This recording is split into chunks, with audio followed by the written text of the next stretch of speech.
মানে ব্লক সভাপতিদের নিয়ে মিটিং। দিলীপ বচ্চা আছে, ডাক্তার অশোক চ্যাটার্জি আছে, মোশাররফ হোসেন আছে, রাজু সিং আছে। কি মূলত কি সাংগঠনিক রামপুর শহরে যুব তৃণমূলের সভাপতিকে সরানো হয়েছে, সেই নিয়ে একটা ফেসবুকে একটা দ্বন্দ্ব দেখা যাচ্ছে যে ওটা ভাই শুনি নেই, আমি তো জানি না, এটা আমি এখনই শুনি। আপনার কি জানা আছে না, সভাপতি? তুমি তো বললে আমি শুনি নাই, প্রথম শুনি।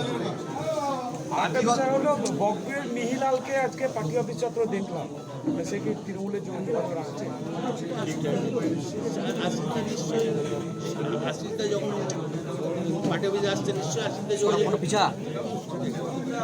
দাদা বলছি নলাটি 2 নম্বর ব্লকে এখনো পর্যন্ত ফাইনাল কমিটি নিয়ে চলছে। সেক্ষেত্রে নতুন এটা দলের সিদ্ধান্ত, দাদা নতুন সভাপতি হওয়ার জন্য এটা দলের সিদ্ধান্ত ভাই। দলের আপত্তি ব্যাপার তোমার সঙ্গে আলোচনা করি। দাদা দাদা দলের আপত্তি ব্যাপার তোমার সঙ্গে আলোচনা করি। দাদা 15 তারিখে কোর কমিটির মিটিং, এই দলীয় কার্যালয়ে আজকে বৈঠক, কতটা তাৎপর্যপূর্ণ আজকে বৈঠক? 15 তারিখের ব্যাপারে 15 তারিখে কথা বলবো।